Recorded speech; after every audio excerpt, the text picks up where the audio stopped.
and thanks for joining us. This is the Signature 30 Minutes. I am Obomanu Marvelous. Now in the headlines, court grants application for interim forfeiture of property belonging to former Imo State Governor Rochas Okorocha. Newly appointed Chairman of EFCC Abdulrasheed Bawa pays courtesy visit to President Buhari.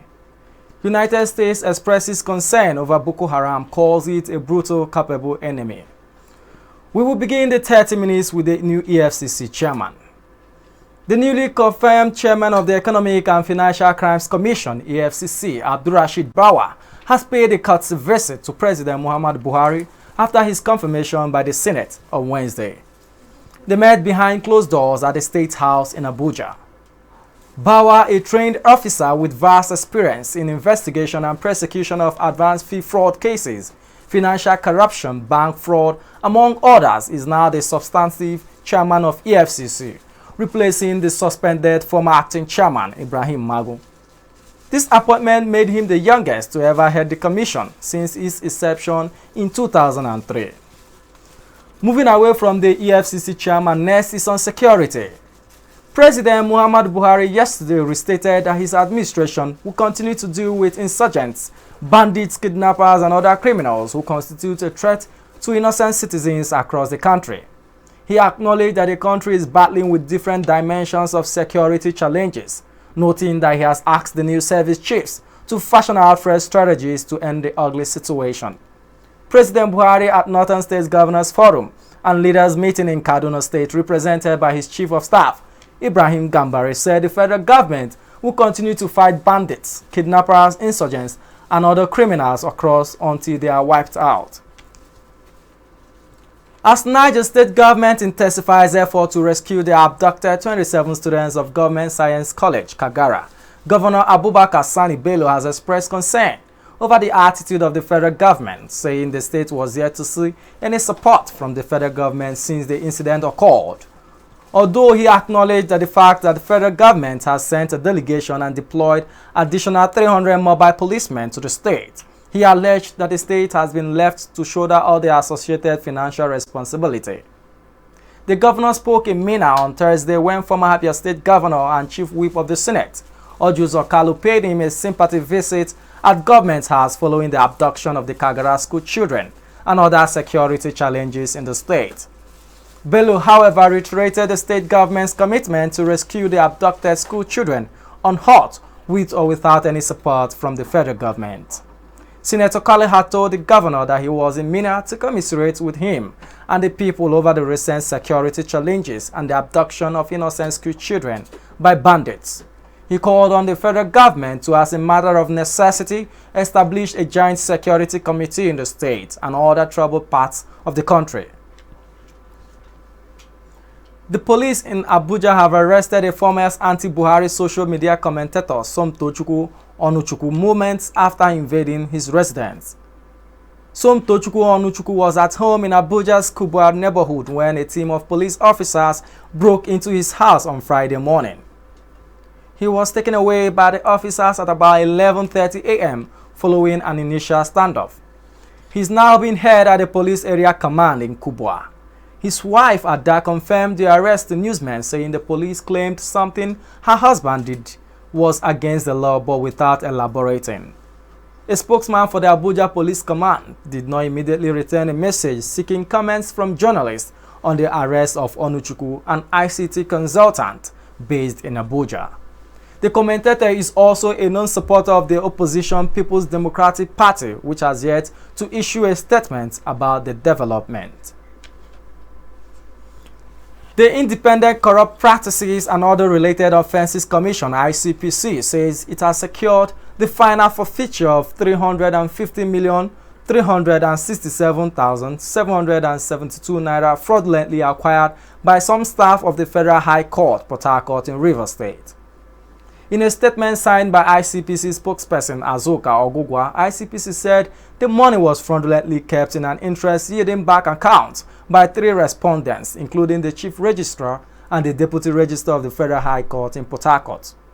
According to ICPC, in the course of investigating a competition written against some officials of the court, the Commission's Special Investigation Team uncovered the money being the sum of confiscated, valued, and sold vessel hidden in a bank account. In his ruling on the motion, Justice SSANU said that he was satisfied that ICPC had placed sufficient evidence before the court to justify a final forfeiture of the contentious money. He therefore ordered Union Bank Station Road Branch, Port Harcourt, to immediately pay the money to the federal government's treasury single account, as the money in question rightfully belonged to the federal government of Nigeria. And now the next story is on corruption. An upper area court sitting in Abuja has summoned Shell Petroleum Development Company of Nigeria and 7 of its top executives over alleged theft of 16 million barrels of crude oil through fraudulent and unapproved metering system. The judge of the court sitting in Zuba, Gambo Garba, issued the summons on Thursday following a direct criminal complaint filed by the African Initiative against abuse of public trust.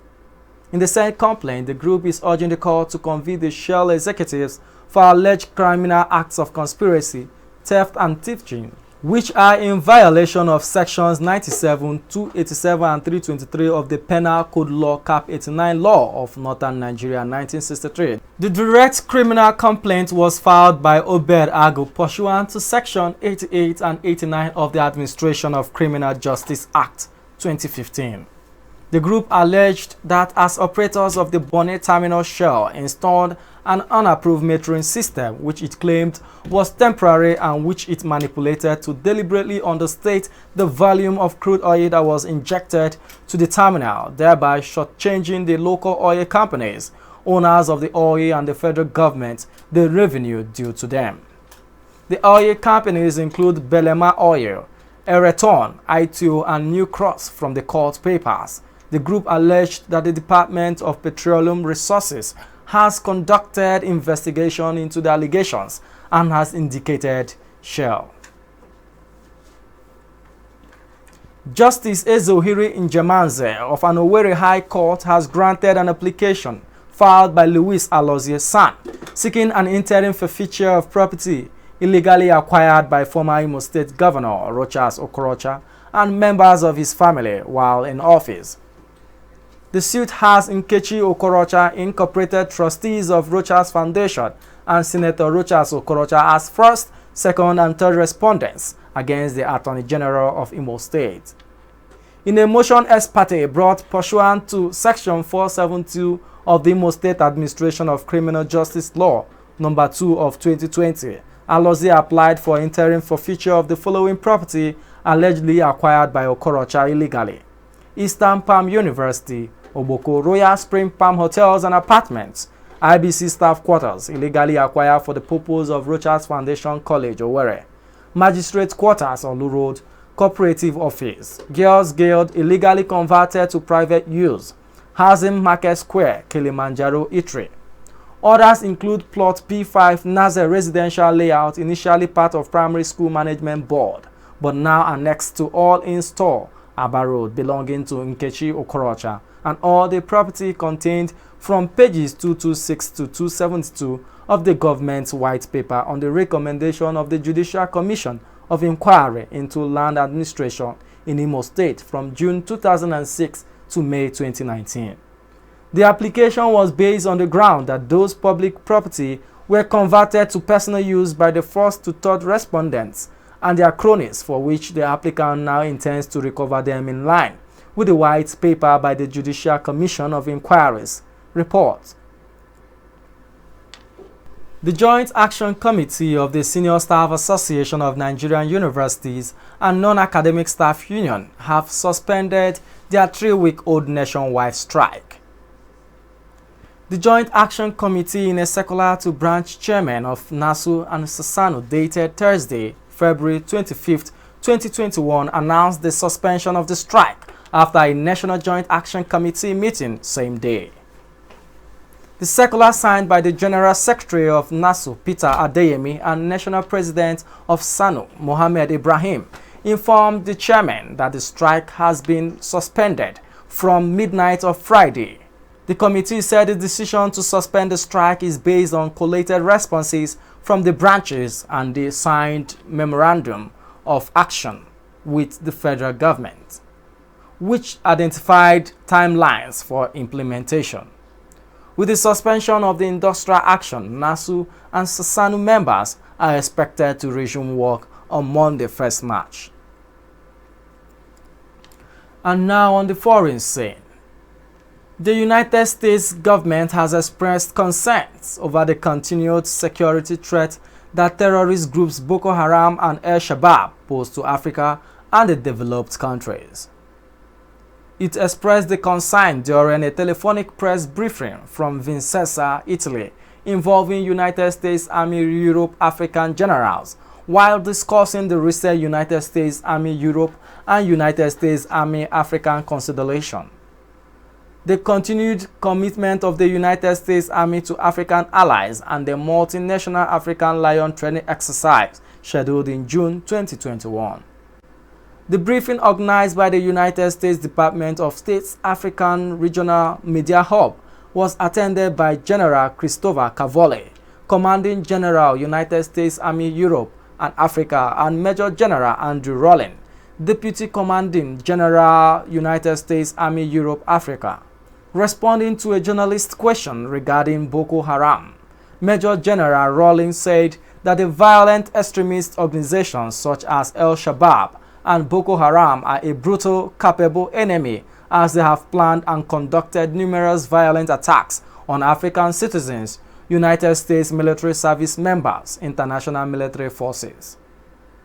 He reassured of United States' commitment to working with African partners to counter and contain violent extremist organizations. Moving over to Nigerian football. Nigeria has been handed a boost ahead of their upcoming 2021 African Cup of Nations qualifying matches against Benin Republic and Lesotho, with first-choice right-back Kevin Akponguma set to resume training this week. The former Germany under-20 captain, who started the Super Eagles' last 3 matches at right-back, has not kicked a ball since suffering a hamstring-related injury in the first half of the 3-1 loss to Freiburg on January 2nd. Hoffenheim coach had some good news about Akponguma when he addressed the media on Wednesday before his side's Europa League clashed against Molde. Prior to Akponguma's spell on the sidelines, he was a key player for Hoffenheim, starting 11 of their 14 matches in the Bundesliga and played 4 matches as a starter in the Europa League. The 25-year-old made his senior debut for the Super Eagles in a friendly against Algeria last October after 64 appearances for Germany's youth teams. In a recent development, Super Eagles striker Peter Olayinka was impressive as Slavia Prague progressed to the last 16 of the UEFA Europa League following their shocking 2-0 win over Leicester City at the King Power Stadium on Thursday night. The Slavia Prague number 9, who was so confident ahead of the game, went the distance along with Leicester City holding midfielder Wilfred Ndidi, while Kelechi Iheanacho was ineligible to be fielded after receiving his 3rd caution in the first leg last week. Olayinka was involved in the build-up to both goals scored by the Czech Republic champions in the second half. The immediate past Chief Judge of the Federal High Court and former Bauchi State Attorney General Justice Adamu Abdul Kafarati is dead. He passed away on Thursday at his Abuja residence after observing the evening prayer. His death was confirmed in a statement by members of his family. The late judge was buried today after the Jumat prayer at Janaza Central Mosque, Abuja. Justice Kafatati was appointed in June 2018 as the Chief Judge of the Federal High Court and retired 2019 after attaining the mandatory statutory retirement age of 65 years. Now, before we end the news, a recap of our major stories. A high court in Owerri has granted an application filed by Luis Aloze's son, seeking an interim forfeiture of property illegally acquired by former Imo State Governor Rochas Okorocha. The newly confirmed chairman of the Economic and Financial Crimes Commission, EFCC, Abdulrasheed Bawa, has paid a courtesy visit to President Muhammadu Buhari after his confirmation by the Senate. The United States government has expressed concerns over the continued security threat that terrorist groups Boko Haram and Al-Shabaab pose to Africa and the developed countries. Please do well to stay safe, maintain physical and social distance, and wear your nose masks while going about your daily activities. And that's the signature 30 minutes. On behalf of my producer, Anita Eze, I am Obomanu Marvelous. Thanks for watching. Wishing you a peaceful and safe weekend ahead. Bye for now.